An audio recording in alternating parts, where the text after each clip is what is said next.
আসসালামু আলাইকুম ওয়া রাহমাতুল্লাহি ওয়া বারাকাতুহু। আলহামদুলিল্লাহ, আলহামদুলিল্লাহি রাব্বিল আলামিন, ওয়াসসালাতু ওয়াসসালামু আলা সাইয়্যিদিল আমবিয়াই ওয়াল মুরসালিন ওয়া আলা আলিহি ওয়া আসহাবিহি আজমাইন। সুপ্রিয় দর্শক শ্রোতা, শুরু হচ্ছে আপনাদের প্রিয় অনুষ্ঠান আলোকিত প্রতিদিন। যে যেখান থেকে এই মুহূর্তে এই অনুষ্ঠান দেখছেন সকলকে হৃদয় অভিনন্দন। দর্শক, আলোকিত প্রতিদিন অনুষ্ঠানটি জনপ্রিয় অনুষ্ঠান। জীবন ঘনিষ্ঠ বিষয় নিয়ে এই অনুষ্ঠানে আমরা আলোচনা করে থাকি। বিশিষ্ট আলেমগণ এই অনুষ্ঠানে আমন্ত্রিত হয়ে থাকেন। তাদের তথ্যতাত্ত্বিক আলোচনার মাধ্যমে আমাদের এই অনুষ্ঠান প্রাণবন্ত হয়ে ওঠে, আলোকিত হয় এবং আমাদের জীবন হয় সমৃদ্ধ। দর্শক, আজ আমরা আমন্ত্রণ জানিয়েছি একজন বিশিষ্ট ইসলামী চিন্তাবিদকে। আজ অতিথি হিসেবে আমাদের সাথে আছেন জামিয়া সিদ্দিকিয়া যাদুরচর মাদ্রাসার সিনিয়র মুহাদ্দিস, বিশিষ্ট ইসলামী চিন্তাবিদ মুফতি আবদুল্লাহ ফিরোজি। আসসালামু আলাইকুম ওয়া রাহমাতুল্লাহি ওয়া বারাকাতুহু। ওয়ালাইকুম আসসালাম ওয়া রাহমাতুল্লাহি ওয়া বারাকাতুহু। মুহতারাম, কেমন আছেন? আলহামদুলিল্লাহ ভালো আছি, আপনি কেমন আছেন? আলহামদুলিল্লাহ ভালো আছি। দর্শক, আজ আমরা যে বিষয়টি নিয়ে কথা বলবো সেটি হচ্ছে ইসলামে অপব্যয় রোধের নির্দেশনা। চমৎকার একটি বিষয়। আসলে পৃথিবীতে আপনি অনেক সম্পদের মালিক, কিন্তু আপনি অপব্যয় করার মালিক নন। আপনি খাবার পয়সা আছে, কিনে খাবেন, কিন্তু খাবার কিনে আপনি অপচয় করবেন সেই অধিকার আপনাকে ইসলাম দেয়নি। আমাদের দেখা গেছে যে পরিমাণ খাবার আমাদের পরিবারে অনেক সময় নষ্ট হয়, তা দিয়ে ছোটোখাটো একটা পরিবার চলে। এমন দেখা গেছে যে আমাদের বাচ্চারা যেভাবে খেলনা নষ্ট করে, তা দিয়ে একটা অসহায় বাচ্চার সেই নষ্ট হওয়া খেলনা দিয়ে বা অপচয় হওয়া খেলনা দিয়ে দুধের টাকা খরচ হয়ে যায়। তো আমরা আসলে এগুলো খেয়াল করব যে আমি অনেক ভালো আছি, তাই আমাকে অপচয় করার সুযোগ দেওয়া হয়নি। কোরআনুল কারিমে আল্লাহ বলেছেন, ইন্নাল মুবাযযিরিনা কানু ইখওয়ানা শায়াতিন, যে নিশ্চয় অপচয়কারীরা শয়তানের ভাই। তো আমরা অপচয় করব না। আল্লাহ তাআলা বলেছেন, তোমরা অর্থ সম্পদ অপ্রয়োজনীয় কাজে খরচ করবে না।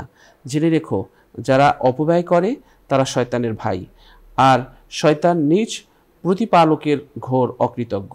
সূরা বনী ইসরাইল। আল্লাহ তাআলা অন্যত্র বলেছেন, তোমরা এগুলো খাও, ফল খাও, যখন তা ফলবন্ত হয় এবং এগুলোর হক আদায় করো ফসল কাটার দিন, তবে অপচয় করো না। নিশ্চয়ই আল্লাহ অপচয়কারীদের অপছন্দ করেন, তিনি পছন্দ করেন না। সূরা আনআম 141 নং আয়াত।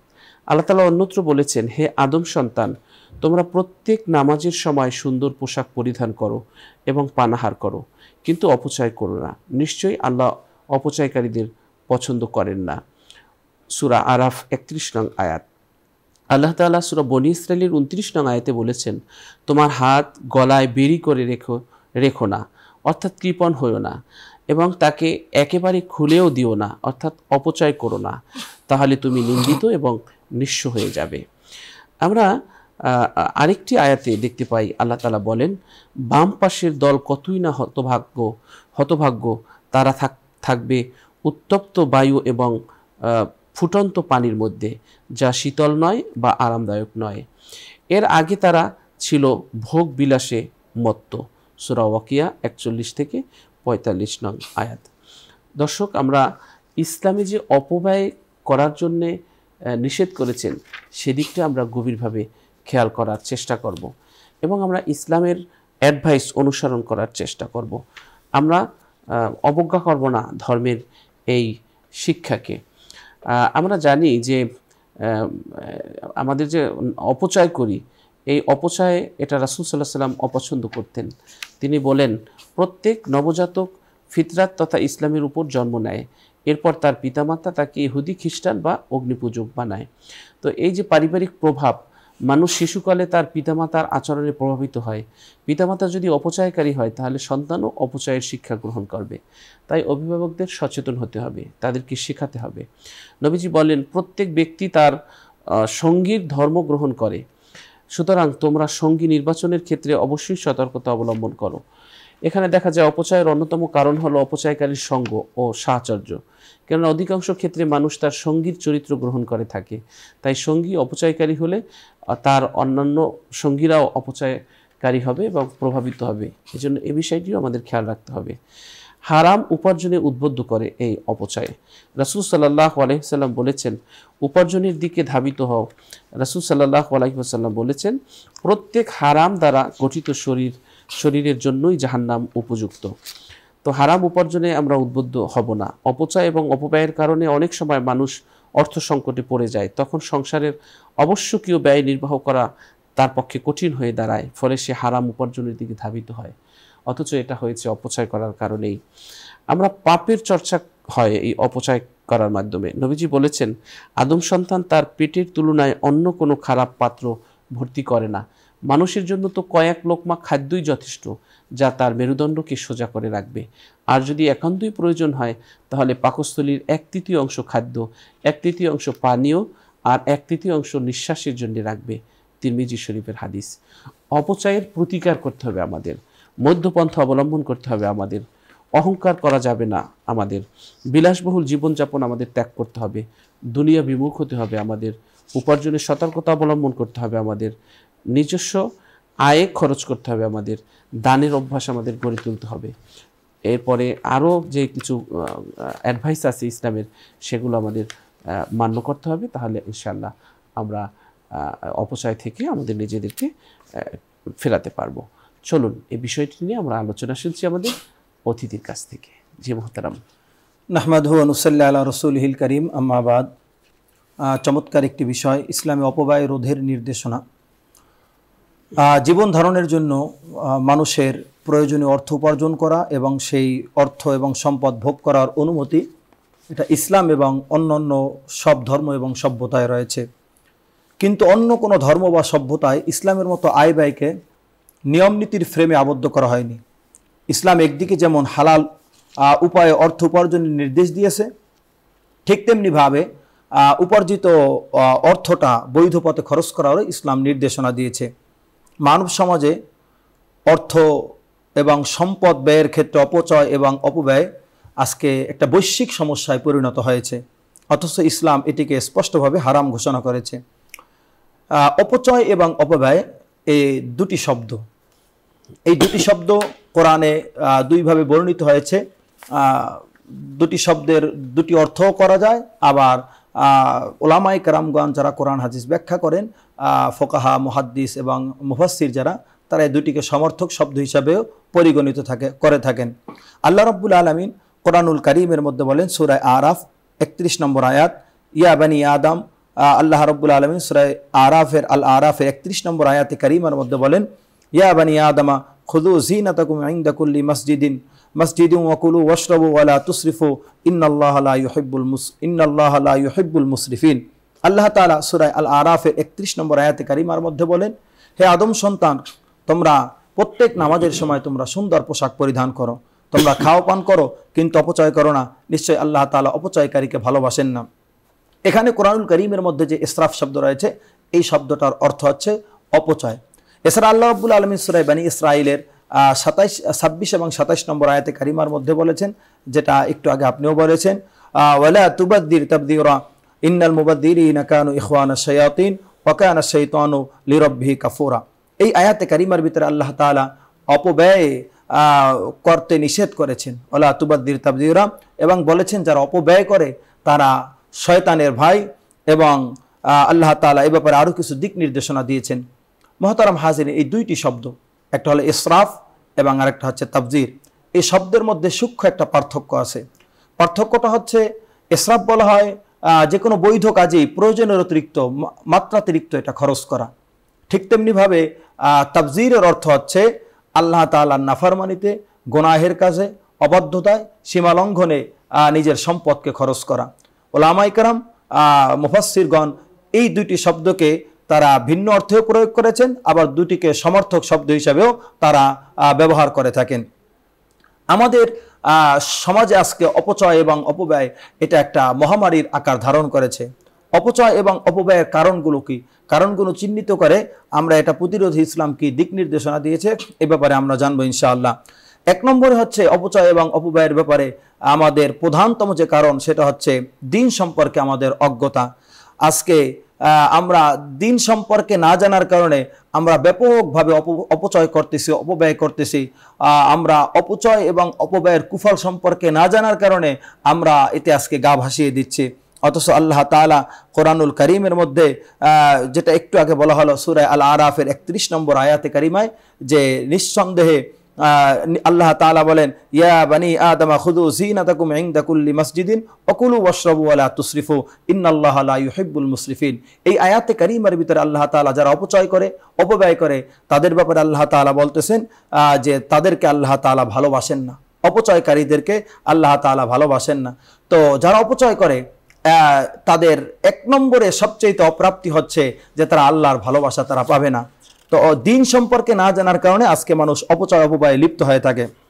দ্বিতীয়ত, অপচয়কারীকে দুনিয়াতে আফসোস করতে হয় এবং দুনিয়াতে লজ্জিত হতে হবে তাকে।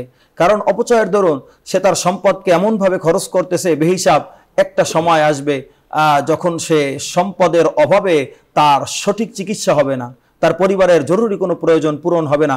এমনও ক্ষেত্রে দেখা যায় যে সম্পদের অপব্যবহারের কারণে। 2 নম্বর, আমাদের যেটা জানা দরকার যে অপচয় অপব্যয়ের কারণ কি। অপচয় অপব্যয়ের কারণ হচ্ছে আরেকটা হচ্ছে যেটা পারিবারিক প্রভাব। পারিবারিক প্রভাব আজকে মা বাবার কাছ থেকেই সন্তান মূলত শিখে। মা বাবার বিলাসবহুল এবং তাদের নিয়ন্ত্রণহীন জীবনযাপন দেখে সন্তানও সেভাবে নিয়ন্ত্রণহীন জীবনযাপন করতে শেখে। মা বাবা যদি মিতব্যয়ী হয়, মা বাবা যদি সম্পদের সুষ্ঠু ব্যবহার করেন এবং উপার্জনকে হালাল পন্থে ব্যবহার করেন, এর প্রভাব সন্তানের মধ্যে পড়ে। সন্তানও হালালভাবে শিখে, হালালভাবে কিভাবে সম্পদ উপার্জন করতে হবে, সেটা কোন খাতে খরচ করতে হবে, এটা সন্তানও শিখে। তো পারিবারিক প্রভাবেও মানুষ এই অপচয় অপব্যয়ের প্রতি ধাবিত হয়। কোনো মা বাবা যদি সন্তানকে ছোট্টকালে অপচয় অপব্যয়ের কুফল সম্পর্কে না শেখায় এবং এটা থেকে বিরত থাকতে শিক্ষা তাকে না দেয়, এই সন্তান বড় হয়েই সে অপচয় অপব্যয় করা শুরু করে দেয়। এরপরে আরেকটি হচ্ছে অপচয় অপব্যয়ের কারণ হচ্ছে আমাদের মানুষ যারা খ্যাতির আশঙ্কা, খ্যাতির একটা আকাঙ্ক্ষা, পরিচিতি প্রসিদ্ধি লাভের একটা মানুষের আকাঙ্ক্ষা। আমি যদি সহজ ভাষায় বলি তাহলে ভাইরাল হওয়ার নেশা, এটাও মানুষকে অপচয় অপব্যয়ের দিকে আজকে ধাবিত করতেছে। আজকে অনেকে ফুটবলক করতেছে, ফুটবলকের নামে তারা আজকে বেহিসাব খাবার নষ্ট করতেছে। দেখা যাচ্ছে খাবারটা সে চাবাইতেছে কিন্তু ওই খাবারটা গিলে না। ভিডিও এডিটিংয়ের মাধ্যমে সে যে ওই খাবারটা মুখ থেকে আবার ফেলে দিয়েছে ওটা আর মানুষকে দেখায় না, কিন্তু খাবারটা কিন্তু নষ্ট হইতেছে। তো ফুটবলকের মাধ্যমেও আজকে মানুষ খাবার নষ্ট করতেছে। ঠিক তেমনিভাবে বিভিন্ন ধরনের ভাইরাল হওয়ার নেশায় আজকে মানুষ অনেক ধরনের দামি সম্পদকে মানুষ নষ্ট করে ফেলতেছে শুধুমাত্র প্রসিদ্ধি লাভের আশায়, ভাইরাল হওয়ার নেশায়। অপব্যয়ের আরেকটি কারণ হচ্ছে অপচয়ের যে কিয়ামতের ভয়াবহ অবস্থা সম্পর্কে আমাদের উদাসীনতা, যে এটা আমাদের অপচয় অপব্যয়ের অন্যতম একটা কারণ। হাদিসের মধ্যে নবীজি সাল্লাল্লাহু আলাইহি সাল্লাম হাদিস রয়েছে, নবীজি সাল্লাল্লাহু আলাইহি সাল্লাম বলেছেন, মানুষ যেই জিনিসগুলো হিসাব দেওয়া ব্যতীত হাসরের ময়দানে এক পাও নড়তে পারবে না, তন্মধ্যে অন্যতম হচ্ছে যে তুমি তোমার সম্পদ কিভাবে অর্জন করেছো এবং সেটা কোথায় খরচ করেছো। ওই দিন তো আমাদের সকলকেই জবাব দিতে হবে। তো কিয়ামতের ভয়াবহ অবস্থার সম্পর্কে আমাদের উদাসীনতা আজকে অপচয় অপব্যয়ের অন্যতম একটা কারণ। এটা গেল অপচয় অপব্যয়ের কারণ। এবার আসেন অপচয় অপব্যয়ের ক্ষতিকর দিকগুলো কি, এর ক্ষতিকর দিকগুলো কি, এরপরে আমরা ফিনিশিং আসবো যে এটা রোধে ইসলাম কি ফর্মুলা দিয়েছে। 1 নম্বর হচ্ছে অপব্যয় এটা মানুষকে হারামের দিকে উদ্বুদ্ধ করে, হারাম উপার্জনে উদ্বুদ্ধ করে। মানুষ যখন বেহিসাব খরচ করে প্রয়োজন অতিরিক্ত, তখন তার এই বলগাহীন জীবনযাপন এটা তাকে হারামের দিকে ধাবিত করে।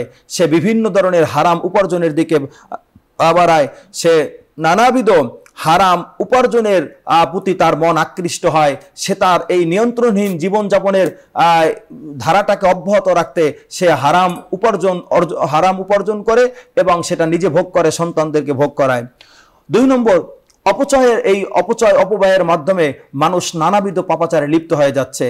আজকে মানুষ জুয়া খেলতে খেলতে বিভিন্ন ধরনের ক্যাসিনো নানাবিধ ধরনের গুনাহে লিপ্ত হয়ে আজকে মানুষ অঢেল সম্পত্তিটাকে তারা বিনষ্ট করতেছে। তো অপচয়ের মাধ্যমে অপব্যয়ের মাধ্যমে মানুষ পাপের চর্চা করে থাকে। অপচয়ের মাধ্যমে মানুষের সম্পদ বেহিসাবে তারা খরচ করে দেয়, তার একটু ভ্রুক্ষেপ হয় না, এই সম্পদটা আল্লাহ তাআলার দান। আল্লাহ রাব্বুল আলামিন কোরআনুল কারীমের ভিতরে বলেছেন, ওয়ালা ইয়াহসাবান্নাল্লাযীনা ইয়াবখুলুনা বিমা আতাহুমুল্লাহু মিন ফাদলি ওয়া খায়রুল লাহুম বাল হুয়া শাররুল লাহুম সায়ুতাওয়াকুনা মা বাখিলু বিহি ইয়াওমাল কিয়ামা। এই আয়াতের ভিতরে আল্লাহ তাআলা স্পষ্ট বলেছেন, সম্পদ এটা আল্লাহ তাআলার দান, সম্পদ আল্লাহ তাআলার দান। এই সম্পদকে আল্লাহর রাস্তায় খরচ না করে কেউ কেউ মনে করে এটা মনে হয় তার জন্য কল্যাণকর। এরপর আল্লাহ তাআলা আয়াতের ভিতরে অন্য প্রসঙ্গে বলেছেন, তো আমার যেটা মূল বলার বিষয়, সম্পদ আল্লাহ তাআলার দান, দয়া, এই দয়াটাকে তারা গুনাহের কাজে খরচ করে। তো অপচয়ের কারণে, অপব্যয়ের কারণে মানুষ এই গুনাহের দিকে, গুনাহের বিভিন্ন আসবাবের দিকে মানুষ ধাবিত হয়। অপচয়ের আরেকটি ক্ষতিকর দিক হইতেছে অপচয় এবং অপব্যয়, এটা সম্পদকে নষ্ট করার নামান্তর। নবীজি সাল্লাল্লাহু আলাইহি সাল্লামের একটি হাদিস রয়েছে, নবীজি সাল্লাল্লাহু আলাইহি সাল্লাম বলেছেন, ইন্নাল্লাহা কারিহা লাকুম সালাসান কিলা ওয়া ক্বাল ওয়া ইদাআতাল মাল ওয়া কাসরাতাস সুআল। নবীজি সাল্লাল্লাহু আলাইহি সাল্লাম বলেছেন, আল্লাহ তাআলা তিনটি কাজকে অপছন্দ করেন। এক নম্বর অনর্থক কথাবার্তা বলা, দুই নম্বর সম্পদ নষ্ট করা, এবং তিন নম্বর অত্যধিক প্রশ্ন করা। তো অপচয় অপব্যয় এটা সম্পদ বিনষ্টের মাধ্যম। এটা কেমন যেন সম্পদকে নষ্ট করে দিল। আর কেউ যদি আল্লাহর দেওয়া সম্পদকে বিনষ্ট করে, তাকে আল্লাহর কাছে জবাব দিতে হবে। আরেকটি ক্ষতিকর দিক হইতেছে অপচয়ের কারণে, অপব্যয়ের কারণে মানুষ তার জীবনের ভিতরে, তার সম্পদের, পরিবারের ভিতরে বরকতহীন হয়ে পড়ে এবং দারিদ্রতার মুখোমুখি হয়ে পড়ে। কারণ অপচয়ের কারণে, অপব্যয়ের কারণে তার সম্পদের মধ্যে বরকত কমে যায়, তার সম্পদের ভিতরে বেবরকতি শুরু হয়, তার সম্পদের ভিতরে সেরকম প্রবৃদ্ধি ঘটে না, এবং তার সম্পদ এক সময়ে আল্লাহ তাআলার রাগের কারণে, ক্রোধের কারণে তার সম্পদ নিঃশেষ হয়ে যায়। দেখা যায় একদিন সে অভাব অনটনের মধ্যে পতিত হয়। আর যদি সে সম্পদকে, আল্লাহর দেওয়া সম্পদকে সে অপচয় অপব্যয়ে খরচ না করে, সে যদি আল্লাহ তাআলা শুকরিয়া আদায় করে, এটা সুষম বন্টন করে, সুষমভাবে খরচ করে, তো আল্লাহ তাআলা কোরআনুল কারীমের ভিতরে বলেন, লা ইন শাকারতুম লা আযীদান্নাকুম ওয়া লা ইন কাফারতুম ইন্না আযাবি লাশাদীদ। এই আয়াতের ভিতরে আল্লাহ তাআলা বলেছেন, যদি তোমরা লা ইন শাকারতুম, যদি তোমরা কৃতজ্ঞতা আদায় করো, লা আযীদান্নাকুম, আমি তোমাদের সম্পদ, তোমাদের জীবনের মধ্যে বারাকা, আমি তোমাদের সব কিছু বাড়িয়ে দিব। তো কৃতজ্ঞতা, আল্লাহ তাআলার শুকরিয়া আদায়, এটা সম্পদের ভিতরে বরকত আনে, জীবনে বরকত আনে। আর সম্পদকে অপচয় অপব্যয় করা, এটা জীবনের ভিতরে বরকতটাকে কেড়ে নেয়, জীবনের বরকত কেড়ে নেয়, এবং আমাদের জীবনের ভিতরে দারিদ্রতা ডেকে আনে। আজকে আমরা সমাজের দিকে তাকাই, আমাদের রাজধানী ঢাকা কিংবা দেশের যে অবস্থা, আমরা যদি ডাস্টবিনগুলোর দিকে তাকাই, তাহলে আমরা একটু চিন্তা করি যে কি পরিমাণ খাবার আমরা নষ্ট করে থাকি, কি পরিমাণ খাবার এই ডাস্টবিনে আমরা প্রতিনিয়ত ফেলে দেই। অথচ এই পৃথিবীতে বা আমাদের দেশে, আমাদের আশেপাশে বহু মানুষ রয়েছে যারা 3 বেলার জায়গায় তারা 1 বেলা খাবার খেয়ে জীবনযাপন করতেছে। এমনও পরিবার রয়েছে যারা দুধের বাচ্চাকে দুধ কিনে দেবে এতটুকু সমর্থ নাই, অথচ আমরা মনকে মন, কোনো এলাকায় টনকে টন খাবার আজকে আমরা নষ্ট করতেছি। এবার আসুন যে আমরা এই অপচয় অপব্যয় প্রতিরোধে ইসলাম কি নির্দেশনা দিয়েছে। ইসলামের বিধানটা আসলে বড়ই চমৎকার। 1 নম্বর হচ্ছে ইসলামের বিধান, অপচয় অপব্যয় রোধে ইসলামের বিধান হচ্ছে মধ্যপন্থা অবলম্বন করা। আল্লাহ তাআলা কোরআনুল কারীম সূরাতুল ফুরকানের মধ্যে বলেন, ওয়াল্লাযীনা ইযা আনফাকু লাম ইউসরিফু ওয়া লাম ইয়াকতুরু ওয়া কানা বাইনা যালিকা কাওয়ামা। আল্লাহ তাআলা কোরআনুল কারীমের ভিতরে বলেন, যখন তারা ব্যয় করে তখন তারা অপব্যয় করে না এবং কৃপণতা করে না, বরং তারা এ দুইয়ের মধ্যবর্তী অবস্থায় থাকে। মানে নবীজি সাল্লাল্লাহু আলাইহি সাল্লাম আরেকটা হাদিসের ভিতরে বলেছেন, কুলু ওয়াশরাবু ওয়া তাসাদ্দাকু ওয়ালবাসু গায়রা মাখিলা ওয়ালা সারাফা ওয়ালা সারাফিন। নবীজি সাল্লাল্লাহু আলাইহি সাল্লাম বলেছেন, তোমরা খাও, পান করো, দান সদকা করো, পরিধান করো, তবে অহংকার করো না, অহংকার এবং অপচয় ব্যতীত। তো যে কোনো ক্ষেত্রে মধ্যপন্থা অবলম্বন করা, এটাই হচ্ছে ইসলামের শিক্ষা, নবীজির সুন্নাহ। খৈরুল উমুরি আওসাতুহা, আপনি কোনো ক্ষেত্রে বাড়াবাড়িও করবেন না, সারাসারিও করবেন না, যতটুকু প্রয়োজন সেই পরিমিতায়ন, এটাই হচ্ছে ইসলামের শিক্ষা। ততটুকু আপনি খরচ করেন, যতটুকু লাগবে ততটুকু আপনি খরচ করেন। 2 নম্বরে আমাদের অপচয় রোধে ইসলামের নির্দেশনার ভিতরে অন্যতম একটা হচ্ছে যে সম্পদের বড়াই না করা। সম্পদের বড়াই, এটা আমাদের সম্পদের বড়াই করে অনেকে প্রতিযোগিতা করে সম্পদকে বিনষ্ট করে ফেলতেছে। এই বড়াই করা যাবে না, অহংকার করা যাবে না, সম্পদ নিয়ে মানুষের সামনে নিজের কৃতিত্ব এটা প্রকাশ করা যাবে না, সম্পদের প্রতিযোগিতায় লিপ্ত হওয়া যাবে না। সম্পদের প্রতিযোগিতায় লিপ্ত হওয়া এটা মানুষকে অপচয় অপব্যয়ের দিকে ধাবিত করে। তো এই অহংকার প্রদর্শন করে সম্পদের প্রতিযোগিতায় লিপ্ত হওয়া যাবে না। অপচয় অপব্যয় রোধে ইসলামের আরেকটি নির্দেশনা হচ্ছে, যেটা আপনিও বলেছেন, যে বিলাসবহুল জীবনযাপন না করা, দুনিয়ার চাকচিক্য এবং বিলাসিতায় গা ভাসিয়ে না দেওয়া। বিলাসিতাকে ইসলাম সমর্থন করে না। আল্লাহ তাআলা কোরআনুল কারীমের ভিতরে বলেছেন, সূরা বনী ইসরাঈল, ওয়াইদা আরাদনা আন নুহলিকা ক্বরিয়াতান আমারনা মুত্রফিহা ফাফাসাকু ফিহা ফাহাক্কা আলাইহাল কওলু ফাদাম্মারনাহা তাদমীরা। এই আয়াতে আল্লাহ তাআলা বলেন, যখন আমি কোনো জনপদকে ধ্বংস করার ইচ্ছা করি, তখন আমি সেখানকার নেতৃস্থানীয় ব্যক্তিবর্গকে নির্দেশ দেই, তখন তারা সেখানে পাপাচারে মেতে ওঠে, ফলে তাদের উপরে শাস্তি অবধারিত হয়ে যায়, অতঃপর আমি সেটাকে বিধ্বস্ত করে দেই। তো আমাদের সমাজের ভিতরে সম্পদ নিয়ে আজকে বিভিন্ন ধরনের আমরা জীবনযাপন করতেছি, বিলাসবহুল জীবনযাপন আমাদের জীবনের আজকে বিভিন্ন বরকতকে কেড়ে নিচ্ছে। বিলাসবহুল জীবনযাপনের কারণে আমাদের সম্পদের খুব বেশি অপচয় অপব্যয় হইতেছে। তো এই বিলাসবহুল জীবনযাপন থেকে নিজেকে হেফাজত করতে হবে, যথাসম্ভব শরীয়তের বিধান মেনে যতটুকু সৌন্দর্য, যতটুকু আরাম শরীয়ত সমর্থন করে, অতটুকু আরাম, অতটুকু সাজসজ্জা এটা আপনাকে আমাকে গ্রহণ করতে হবে। এরপরে অপচয় রোধে অপব্যয় রোধে আরেকটি আমাদের বিষয় ফলো রাখতে হবে, সেটা হচ্ছে দুনিয়া বিমুখতা। কারণ দুনিয়া হচ্ছে আমাদের একটা পরকালীন আসবাব জোগাড় করার জন্য আমাদের একটা মাধ্যম, একটা অবস্থানকাল। এই পৃথিবীতে আমরা চিরদিন থাকবো না। দুনিয়াতে একটা সময় আসি, একটা সময় আমাদেরকে চলে যেতে হবে। আর দুনিয়া মাজরাতুল আখেরা, দুনিয়া হচ্ছে আখেরাতের ক্ষেতস্বরূপ। তো এই ক্ষেতে আপনি আমি যদি ভালো ফসল ফলাই, এটার বিনিময়ে আপনি আমি পরকালে পাবো। কিন্তু আমি যদি এই ক্ষেতের ভিতরে কোনো পরকালের জন্য কোনো ভালো ফসল না ফলাই, তো আপনার আমার আখেরাত বরবাদ হয়ে যাবে। এজন্য দুনিয়ার জীবনে যতটুকু আপনি দ্বীনি পরিবেশে থেকে দুনিয়ার বিষয়ের সাথে আপনার মিল রাখা যায়, আপনি ততটুকু রাখেন। কিন্তু দুনিয়ার বিষয়ের সাথে সামঞ্জস্য করতে গিয়ে আপনি যদি দিনকে হারাই ফেলেন, দিনকে ছেড়ে দেন, এটা আপনার আমার জন্য ক্ষতির কারণ হবে। আপনার আমার আরেকটি বিষয় খেয়াল করা চাই, সেটা হচ্ছে নিজের আয়ের মধ্যেই ব্যয়কে সীমাবদ্ধ করা। আয়ের মধ্যে যদি আপনি আমি ব্যয়কে সীমাবদ্ধ না করি, তাহলে আপনার আমার থেকে অপচয় হবে। আর এই অপচয় থেকে আপনি আমি নানাবিধ অন্যায় উপার্জনের দিকে, অবৈধ উপার্জনের দিকে আপনি আমি পা বাড়াবো। সম্মানিত দর্শক শ্রোতা, আমাদের আরো কিছু বিষয় খেয়াল করা দরকার। সেটা হচ্ছে আমরা আজকে নানাবিধভাবে অপচয় অপব্যয়ের সাথে লিপ্ত হয়ে যাচ্ছি। যেমন একটা অপচয় হচ্ছে, আমরা খাবারে বসলাম, অনেক মানুষ দেখা যায় কোনো খাবারটায় একটু ময়লা পড়ছে, পুরো খাবারটা আমরা ফেলে দেই, আবার অনেক সময় দেখা যায় যে একটা ফলের এক কোণা একটু দেখা যাচ্ছে যে পচে গিয়েছে বা একটু সেখানে দাগ লেগে গেছে, তোমরা ওটা খাই না, ওটা ফেলে দেই। সাইয়্যিদুনা ওমর রাদিয়াল্লাহু তাআলা আনহুর চমৎকার একটা ঘটনা রয়েছে। ওমর রাদিয়াল্লাহু তাআলা আনহু একবার রোম সম্রাটের দরবারে ওখানে গেলেন, দস্তরখানে খাবার দেওয়া হলো। তো রাজ দরবারের যেই মেহমানরা, তারা রুটিগুলো একটু পোড়া দেখে সেগুলো দস্তরখানের উপর ফেলে দিচ্ছিলেন। ওমর রাদিয়াল্লাহু তাআলা আনহু সেগুলো উঠিয়ে পোড়া অংশটুকু ফেলে উনি খাইতে লাগলেন। ওনার সঙ্গী যে ছিল গোলাম খাদেম বলল, হুজুর আপনি কি করতেছেন, মানুষ তো আপনাকে মন্দ বলবে। ওমর রাদিয়াল্লাহু তাআলা আনহু হুঙ্কার দিয়ে উঠলেন যে আমি দুনিয়ার এই সকল মানুষদের কারণে আমি আমার রাসূলের সুন্নাতটাকে উপেক্ষা করতে পারি না, ফেলে দিতে পারি না। এই বিষয়গুলো আমাদের খেয়াল করা দরকার। একেবারে শেষ প্রান্তে চলে এসেছি, আপনাকে অনেক অনেক ধন্যবাদ। দর্শক, খুব গুরুত্বপূর্ণ আলোচনা করেছেন মোহতারাম।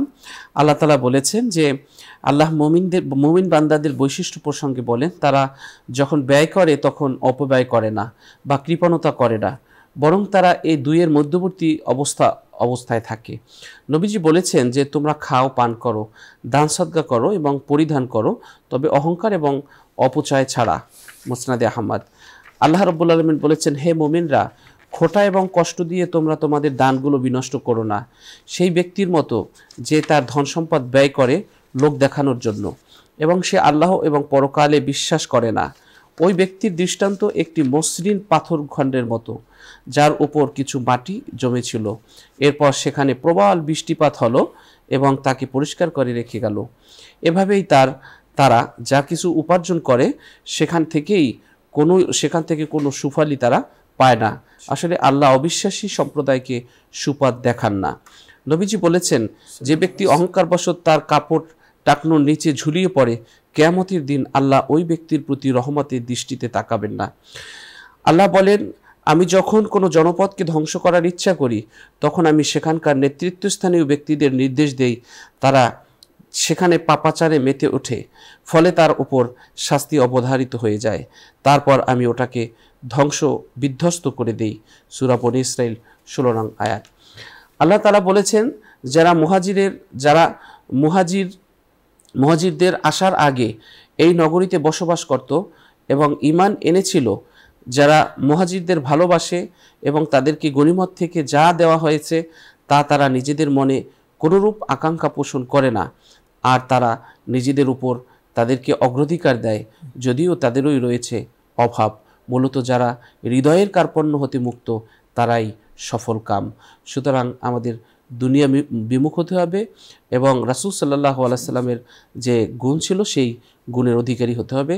আল্লাহ তৌফিক দান করুক। নবীজি বলেছেন, একটি বিছানা স্বামীর জন্য, আরেকটি স্ত্রীর জন্য, তৃতীয়টি মেহমানের জন্য, আর চতুর্থটি শয়তানের জন্য। মুসলিম শরীফের হাদিস। নবীজি আরেকটি হাদিসে বলেছেন যে নিচের হাতের চেয়ে উপরের হাত উত্তম। উপরের হাত হচ্ছে দাতা আর নিচের হাত হচ্ছে গৃহীতা। বুখারী শরীফ।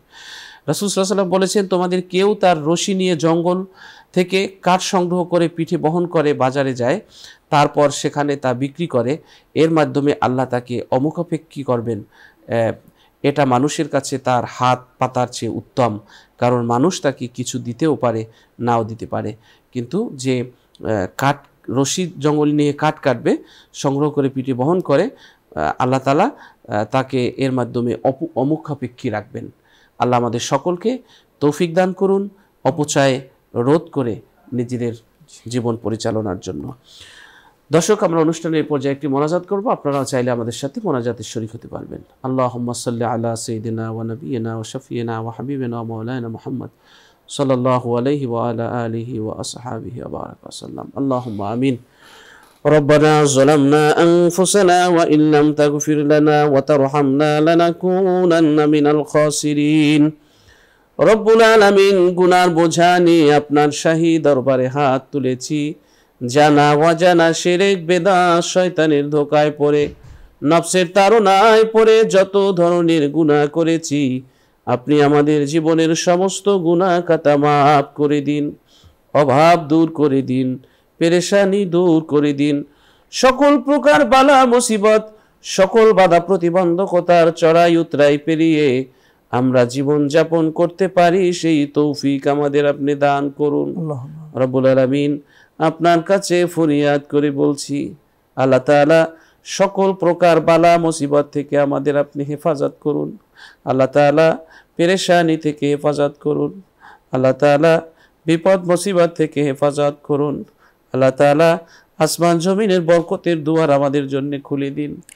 আল্লাহ তাআলা এই অনুষ্ঠানের পৃষ্ঠপোষক বসুন্ধরা গ্রুপের চেয়ারম্যান, আল্লাহ তাকে নেক হায়াতে তৈয়বা দান করুন। আল্লাহ সব প্রতিবন্ধকতা থেকে তাকে হেফাজত করুন। বসুন্ধরা গ্রুপকে কবুল আর মঞ্জুর করুন। বসুন্ধরা গ্রুপের সবগুলো প্রতিষ্ঠানকে কবুল আর মঞ্জুর করুন। সুবহান রাব্বিকা রাব্বিল ইজ্জাতি আম্মা ইয়াসিফুন ওয়া সালামুন আলাল মুরসালিন ওয়ালহামদুলিল্লাহি রাব্বিল আলামিন। আমিন আমিন। দর্শক, দীর্ঘ সময় আমাদের সাথে থাকার জন্য অনেক অনেক ধন্যবাদ। আবার দেখা হবে আগামীকাল ঠিক এই সময়। আল্লাহ সকলকে ভালো রাখুন, সুস্থ রাখুন, সেই প্রত্যাশায় আজ এখানেই বিদায় নিচ্ছি। আল্লাহ হাফেজ। আসসালামু আলাইকুম ওয়া রাহমাতুল্লাহি ওয়া বারাকাতুহু।